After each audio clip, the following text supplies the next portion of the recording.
Assalamualaikum warahmatullahi wabarakatuh. Perkenalkan nama saya Trimuhammad Azmi dengan NIM akhir 022. Di sini saya akan mengerjakan pada tugas mingguan soal shift 2. Di sini pada nomor 2 yaitu seorang peneliti ingin mengetahui apakah kadar polusi udara di tiga lokasi berbeda di dalam kota memiliki pengaruh terhadap tingkat kesehatan masyarakat.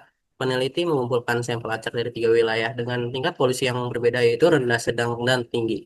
Setiap individu yang disurvei diberikan skor kesehatan berdasarkan hasil pemeriksaan medis dengan semakin tinggi skor menunjukkan kondisinya kesehatan yang lebih baik. Hasil skor kesehatan masyarakat disajikan dalam tabel 2 berikut ini. Sini merupakan tabel 2 dari hasil skor kesehatan masyarakat dengan tingkat polisi yang berbeda-beda. Sini masing-masing memiliki nilai skor dari setiap tingkat polisinya. Di sini saya akan menguliakan pada aplikasi Studio dan Minitab, yaitu dengan taraf signifikansinya itu alfanya itu 0,05, tentukan apakah terdapat perbedaan median skor kesehatan masyarakat terhadap tingkat polusi udara di tiga wilayah tersebut. Kita akan lakukan uji hipotesis yang sesuai. Nomor dua ini, karena kita ingin membandingkan skor kesehatan masyarakat berdasarkan tiga tingkat polusi dan datanya itu bersifat numerik, kita bisa pakai uji statistik. Tapi karena kita tidak tahu apakah data ini normal atau tidak, dan karena kita fokusnya ke median bukan rata-rata, maka kita akan menggunakan dengan metode uji mode medians. Ini kita gunakan untuk membandingkan median dari tiga kelompok yang tidak saling bergantungan.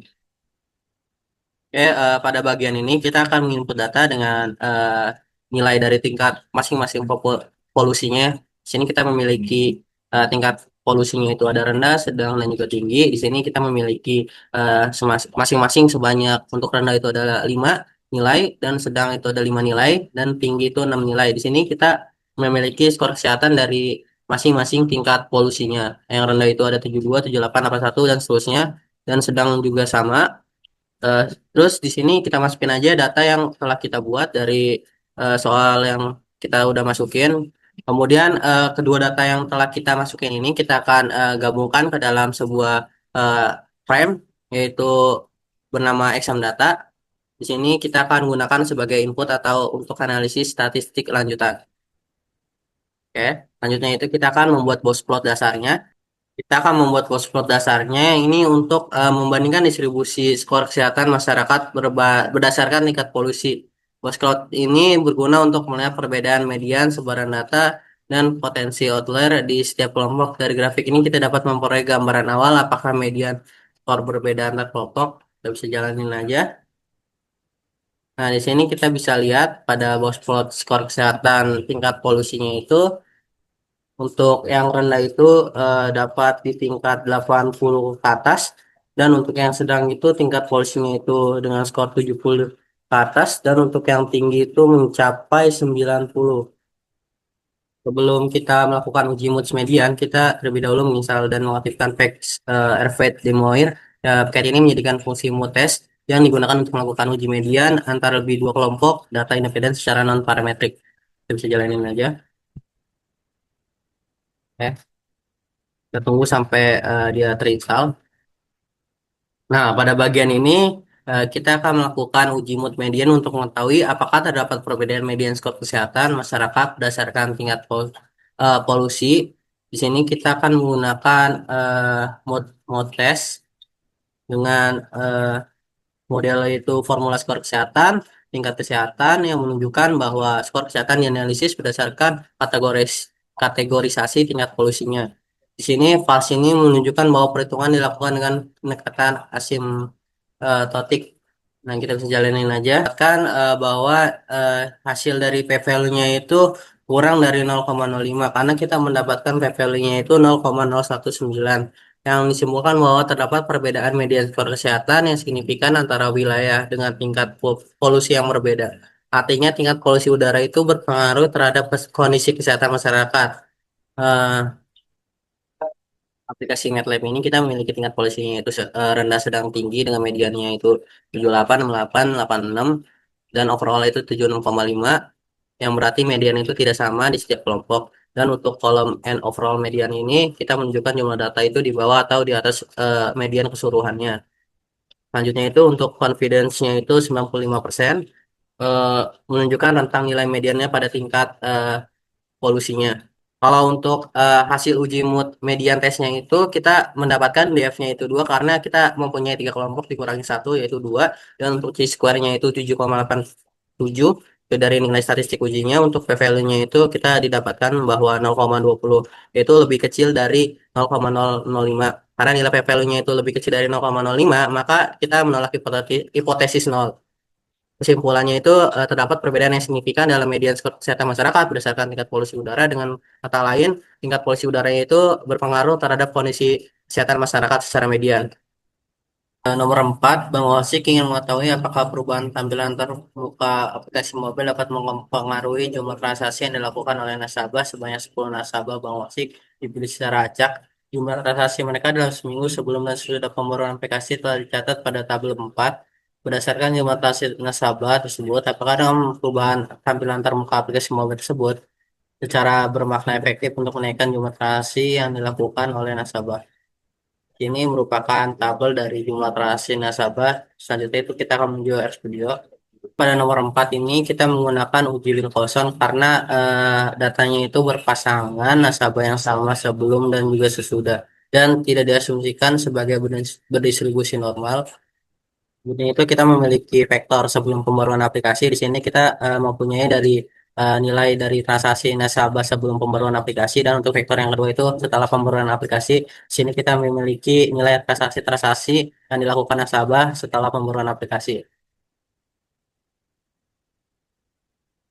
Selanjutnya itu kita akan menjalankan will context yang digunakan untuk uji non-parametric untuk data yang berpasangan. Di sini kita menggunakan pirate true yang berarti itu membandingkan nilai-nilai yang berhubungan langsung nasabah yang sebelum dan juga yang sesudah. Ini kita bisa jalanin aja. Oke, di sini kita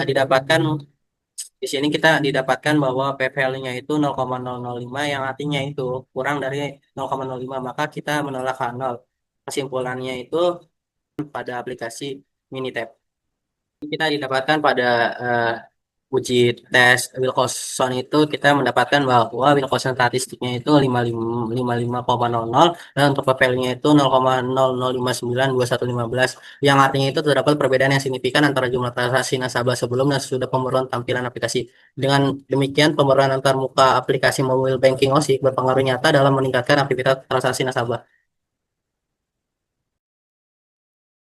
Untuk nomor 5, untuk meningkatkan performa siswa dalam memahami materi, laboratorium musik memberikan akses ke platform belajar online kepada bagian mahasiswa sebagai tambahan sumber belajar. Setelah 1 semester, dilakukan evaluasi untuk melihat apakah ada perbedaan signifikan dalam nilai ujian akhir antara mahasiswa yang mendapat akses ke platform tersebut dan yang tidak. Data nilai ujian kedua kelompok.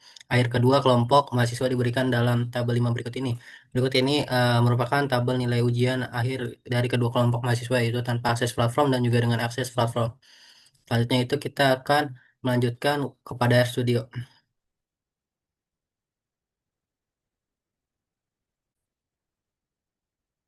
Pada soal nomor 5 ini kita akan menggunakan uji main weighted yang artinya itu kita menggunakan uji eh, main weighted itu karena data dibagi menjadi 2 kelompok yang tidak berhubungan, yaitu mahasiswa dengan akses platform dan juga mahasiswa tanpa akses platform. Karena masing-masing kelompok berisi individu yang berbeda, jadi kita butuh uji 2 sampel yang independen. Selanjutnya itu kita menggunakan distribusinya tidak diketahui, yang artinya itu nilai ujiannya itu kita tidak mengetahui bahwa itu distribusi normal atau tidak. Dan uji T-nya itu ada 2 sampel yang mengasumsikan normalitas untuk membandingkan median atau persebaran skor dan juga menentukan apakah salah satu kelompok memiliki skor yang secara signifikan yang lebih tinggi atau rendah dari yang lain. Karena pada data ini cocok digunakan uji Medway karena nilai ujinya itu eh, datanya dibagi menjadi 2 kelompok yang tidak berhubungan langsung, yaitu mahasiswa dengan akses platform dan juga mahasiswa tanpa akses platform. Karena masing-masing kelompok berisi individu yang berbeda, maka kita membutuhkan uji untuk 2 sampel yang independen. Makanya kita menggunakan uji Whitney. Selanjutnya, selanjutnya itu kita akan membuat vektor mahasiswa yang berisi label kelompok untuk 21 mahasiswa, yaitu 20 mahasiswa dengan akses dan juga 9 mahasiswa tanpa akses.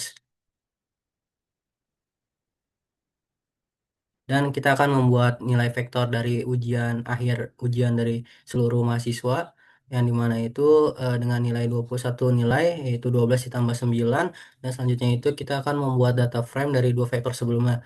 Data memiliki 2 kolom yaitu kolom pertama itu status mahasiswa akses platform atau tanpa akses platform. Untuk kolom kedua itu nilai ujiannya. Selanjutnya itu kita akan memisahkan data berdasarkan kategori mahasiswa. Hasilnya data sekarang adalah list dengan dua elemen yaitu data akses platform dan juga data tanpa akses platform. Tiap elemen akan menyimpan subset data masing-masing kelompok. Itu kita akan menjalankan uji will context. Kita akan menjalankan uji will context untuk dua kelompok yang independen. Di sini kita menggunakan paired files karena mahasiswa eh, antar kelompoknya itu tidak berpasangan karena berbeda fungsi dan juga tujuannya menguji apakah ada perbedaan median nilai ujian antara kedua kelompoknya. Dan kita bisa jalanin aja. Kita didapatkan bahwa p-value-nya itu 0,001421 yang artinya itu terdapat perbedaan yang signifikan dalam nilai uji akhir antara mahasiswa yang mendapat akses platform dan yang tidak mahasiswa yang mendapatkan akses cenderung memiliki nilai yang lebih tinggi. Menuju ke aplikasi Minitab. Di sini kita mendapatkan dari nilai tes main weight-nya itu bahwa value-nya itu kita dapatnya itu 85,50 dan value-nya itu dari masing-masing mahasiswa tanpa sistem platform dan mahasiswa dengan akses platformnya itu 0,355554 dan juga 0,35414445. Ya, terdapat perbedaan yang signifikan dalam nilai ujian akhir antara mahasiswa yang mendapat akses platform dan yang tidak. Mahasiswa yang mendapat akses cenderung memiliki nilai yang lebih tinggi. Dia itu seorang peneliti yang mengetahui apakah preferensi masyarakat dalam memilih metode pembayaran di toko retail bersifat acak atau memiliki pola tertentu. Untuk itu, ia akan mengambil sampel acak dari 20 pelanggan yang berbelanja di sebuah toko dan mencatat metode pembayaran yang mereka gunakan. Jika pelanggan menggunakan tunai, maka diberikan kode 1. Jika menggunakan non-tunai, maka diberikan kode 0.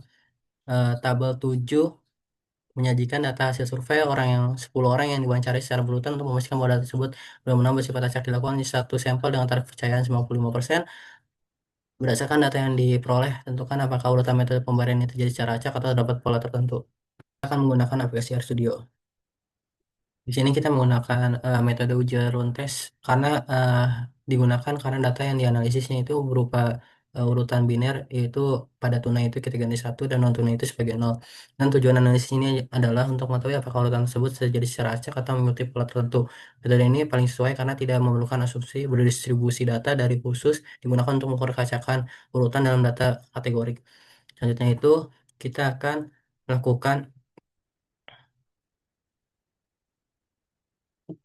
Selanjutnya itu kita akan melakukan menginstal patch dari install patch rentesnya itu digunakan untuk menjalankan run test dan untuk install patch test case ini digunakan untuk data runtun waktu deret. Kita bisa jalanin aja. Kita tunggu sampai selesai. Setelah selesai, kita bisa gunakan library rentest dan tsres-nya agar fungsinya itu bisa digunakan. Selanjutnya itu kita akan membuat vektor data berisi urutan metode pembayaran dari 10 responden yang dimana pada kodenya itu satu itu tunai dan nol itu non tunai. Tipe numerik ini kita gunakan untuk bisa dikonversi ke faktor untuk analisis.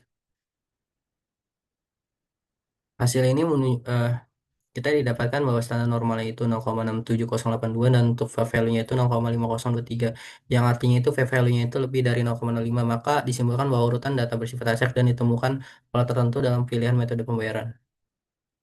Selanjutnya itu pada Minitab itu kita dapat pada run aspect-nya itu dapatnya itu 6 dan untuk value-nya itu 0,502 yang artinya itu nilai dari value-nya itu lebih dari 0,05 maka disimpulkan bahwa urutan data bersifat acaknya itu tidak ditemukan pola tertentu dalam pilihan metode pembayaran.